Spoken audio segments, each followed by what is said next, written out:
खोलने के फ्रॉड के चक्कर में 2 व्यक्तियों को गिरफ्तार किया गया है और उनके ही बताए हुए एक तीसरे जिसने जो बैंक कर्मियों के साथ मिलकर यह म्यूल अकाउंट्स का फ्रॉड करता था, उस व्यक्ति को भी उठाया गया है। टोटल 3 लोगों को गिरफ्तार की गई है। मामला यह है कि कुछ गुप्त सूचना प्राप्त हुआ था कि 2 व्यक्ति हैं जो कि लोगों को म्यूल अकाउंट्स बनाकर अकाउंट्स उनका ले लेते हैं और उनका डिटेल्स पास ऑन कर देते हैं और उसके बदले में कमीशन उसको कुछ अकाउंट्स का लालच देते हैं, अकाउंट खुलवाते हैं और अकाउंट खुलवाकर सारा एटीएम, पासबुक और नया जो सिम कार्ड है जिसके बेसिस पे अकाउंट खुलता है वह सिम कार्ड भी रख लेते हैं या फिर नया सिम कार्ड खुद प्रोवाइड करते हैं और उनको लालच देते हैं कि 1000-2000 रुपये मिलेगा और उसे अकाउंट ले लेते हैं और उस अकाउंट का मिसयूज़ करते हैं साइबर फ्रॉड में।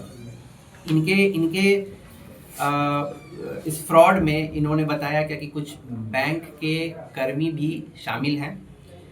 उसी में से हम लोगों ने एक बैंक के सीनियर सेल्स एग्जीक्यूटिव को भी उठाया है, गिरफ्तार किया है।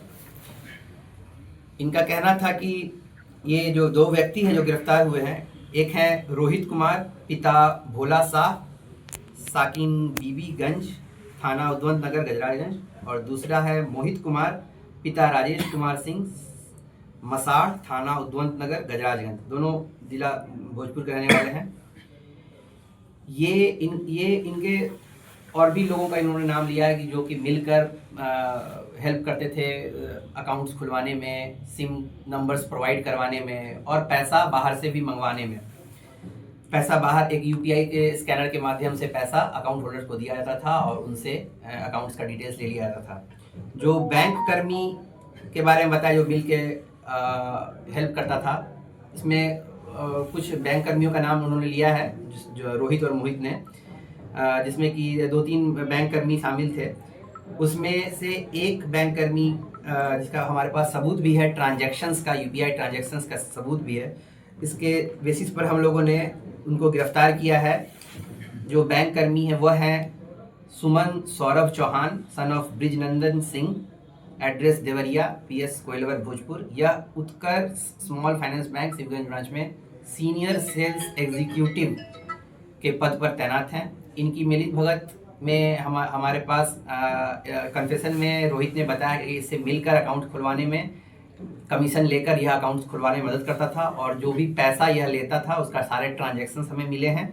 जितना पैसा इनको यह लेता था अकाउंट्स को खोलने में मदद करने में, फर्जी अकाउंट्स खोलने में, यह जो सीनियर सेल्स एग्जीक्यूटिव है बैंक का, इसके सारे यूपीआई ट्रांजैक्शंस मोबाइल में हम लोगों ने पाया है। उसी बेसिस पर हम लोगों ने इसे आज बैंक से ही अरेस्ट किया है। कहना ये जो सर मिलता था इनको जो परसेंटेज जो बैंक कर्मी है, तो पर अकाउंट क्या मिलता था, कितना अमाउंट दिया जाता था? नहीं, उनको ऐसा कोई फिक्स नहीं था।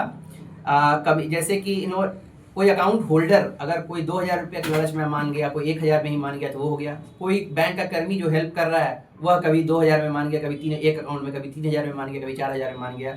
इस तरह करके इसके पास मल्टीपल ट्रांजैक्शंस इसको गए हैं। इस सुमन सौरभ जो एग्जीक्यूटिव है, सीनियर सेल्स एग्जीक्यूटिव है, यह वादी के मोबाइल में ही ट्रांजैक्शंस का सारा डिटेल्स है। हम लोगों ने सभी के मोबाइल को जब्त किया है और तीनों को हम लोग कोर्ट में उपस्थापन हेतु भेजा। कब से ये कार्य कर रहे हैं सर ये पिछले 1 साल 2 महीने से कर रहे हैं। ये पिछले साल अक्टूबर दिसंबर से इसकी मुलाकात हुई थी रोहित लोगों से और इसका भी गैंग्स है, नेक्सस है। इसने और भी कुछ लड़कों का नाम बताया। हम लोग सभी पर सघन रेड और छापामारी कर रहे हैं। जो सब बैंक कर्मी हैं, जैसे आपने बताया कि 3-4 बैंक कर्मी शामिल जिसमें एक को उठाया गया है, हाँ, तो अन्य जो बैंक कर्मी है एक ही बैंक के हैं कि नहीं, वो अलग अलग बैंक के कोई भी कर्मी हैं और अभी हम लोग सत्यापन ही की प्रक्रिया में हैं। अभी हम लोग उसके लिए डिटेल्स ले रहे हैं। अभी यह नहीं कहना उचित है किस बैंक के हैं क्या है। अभी सारा डिटेल्स हम लोग प्राप्त कर रहे हैं और कौन कौन सा इसमें बैंक कर्मी शामिल हो सकते हैं। जिस कंपनी की सिम इन लोग को प्रोवाइड होती थी या खुद लेके, तो मतलब उन टेलीकॉम कंपनी से भी इन लोग का टाई अप है? नहीं, इसमें जो नंबर्स जो निकाल के देते थे लोग, हर कंपनी का है, एयरटेल का है, जियो का है, सभी कंपनी का सिम नंबर्स है। कंपनी का टाई अप नहीं होता है। ये लोग क्या करते हैं कि किसी भी सिम वाले को बोल देते हैं या अलग अलग लेयर से कि हम आपका जो लेने का टारगेट है मंथली वह पूरा कर देंगे, आप खाली डिटेल्स बता दीजिए। उसके माध्यम से लोग कहीं से भी पीओएस के माध्यम से सिम ले लेते हैं और सिम यही अकाउंट खुलवाने के लिए मदद कितने लेते लोगों हैं। के साथ इन्होंने स्कैम किया सर? इनके अभी जो डिटेल्स है वह अभी लगभग 26-27 अकाउंट्स इन्होंने खुलवाए हैं, और जो कि जिसमें कि फ्रॉडलेंट ट्रांजैक्शंस होता है, और उस अकाउंट पर कंप्लेन हम लोगों ने पता किया तो कंप्लेन है महाराष्ट्र से, गुजरात से, राजस्थान से, ये 3 राज्य से इन अकाउंट पे कंप्लेन है। मतलब कि वहाँ के विक्टिम है, उनका पैसा इनके अकाउंट में कट के आता होगा, इसलिए उन्होंने कंप्लेन किया होगा। तो महाराष्ट्र, गुजरात, राजस्थान जैसे अनेक राज्यों से कंप्लेंट्स है। सर टारगेट ये किसे करते थे? नहीं, ये अकाउंट्स खुलवाने के लिए कोई भी अगर मिल जाए आदमी और उसको बोलते थे कि अगर वो लालच में आ जाए कि अकाउंट खुलवाओगे तो हम 2000 रुपया देंगे। ये जैसे कि इन्होंने जो अकाउंट्स खुलवाया है वह लोकल भोजपुर में ही कुछ लोगों का खुलवाया है, जो कि यहीं उद्वंत नगर के रहने वाले हैं, आरा के रहने वाले हैं, या कहीं कई तरह के अकाउंट्स होते हैं बैंक में, किस तरह के अकाउंट लोग खुलवाते थे? ये नॉर्मल सेविंग्स अकाउंट ही खुलवाते थे, Saving account। Normal savings account खुलवाते थे, और उस अकाउंट्स को, उसका अकाउंट्स का डिटेल्स, एटीएम, पासबुक, ये सभी ये लोग लेकर बोलते थे क्या कि अगर तुम्हारे पास कोई, तुम अगर अपने नाम से कोई नंबर ले सको तो बढ़िया, नहीं तो हम तुम्हें नंबर प्रोवाइड कराएंगे, उसी नंबर से अकाउंट खोलना। अकाउंट खोलने के बाद उनका मतलब जितना डॉक्यूमेंट्स ये लोग खुद रख लेते थे, डॉक्यूमेंट्स लोग अपने पास रख के और इसको पास ऑन करते थे। ऊपर लेवल पे कुछ लोगों का नाम बता रहा है, ये हम लोग सत्यापन कर रहे हैं कि और कौन कौन गैंग्स में मिले हुए हैं। यहाँ पर कुछ लोगों का जैसे हम लोगों को डिटेल्स है, जिसको बेवकूफ़, बहुत सारे लोग हैं जिनका अकाउंट खोल रहे हैं। ये सारे लोग ये भोजपुर जिला के ही अधिकतर लोग हैं। इसमें से 26-27 लोगों में से अधिकतर लोग जो हैं वो भोजपुर जिला के ही रहने वाले हैं। सर आपने उत्कर्ष एक स्मॉल फाइनेंस बैंक है।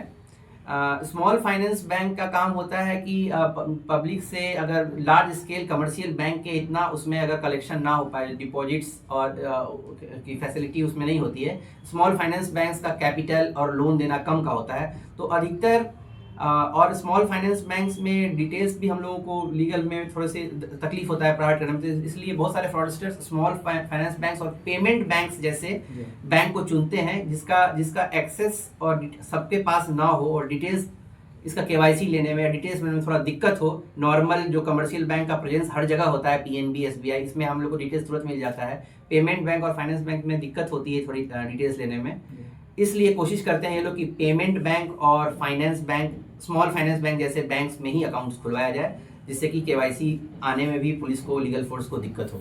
सर ये म्यूल अकाउंट खोलने के बाद सिविलियंस को क्या आप अवेयर करेंगे किस तरीके से, क्योंकि बहुत सिविलियंस झांसे में आ जाते हैं, आपने बताया कि 1000-2000 रुपए के रूप में। म्यूल अकाउंट्स, अगर आपका कोई भी आदमी आपको लालच देता है कि आपको इतना पैसा मिलेगा, अकाउंट खुलवा लीजिए, उस लालच में नहीं आए, क्योंकि उस आपके अकाउंट का मिसयूज साइबर फ्रॉड करने के लिए किया जा सकता है, कोई और क्राइम का पैसा मंगाने के लिए किया जा सकता है। उसमें रिस्पॉन्सिबिलिटी फिर आप पर फिक्स हो जाएगी कि आपने ऐसा किया है। तो आपका अकाउंट, आपका मोबाइल नंबर का डिटेल्स, आधार डिटेल्स, यह किसी को साझा ना करें किसी भी लालच में, क्योंकि वह लालच आपको 2000 क्षणिक लगेगा, लेकिन आपका जो उस अकाउंट का दुरुपयोग है वह बहुत सघन क्राइम करने के लिए किया जा सकता है, जिसके रिस्पॉन्सिबल आपको माना जाएगा। सर लास्ट सवाल लेते हैं, रोहित और मोहित का कोई क्रिमिनल बैकग्राउंड मिला है? क्योंकि ये लोग साइबर फ्रॉड में तो बहुत इससे इन्वॉल्व हैं, नेक्सस इनका कहाँ काम कर रहा है? नहीं, हम लोग इस पे काम कर रहे हैं। हम लोग देख रहे हैं कि CCTNS पे या ICJS पे या फिर चक्रा ऐप पर और या फिर E-प्रिजन, ये 4 पोर्टल हमारे माध्यम है। इन पर इनका क्रिमिनल हिस्ट्री है कि नहीं है, ये सब हम लोग डिटेल्स निकाल रहे हैं। इसमें थोड़ा समय लगेगा।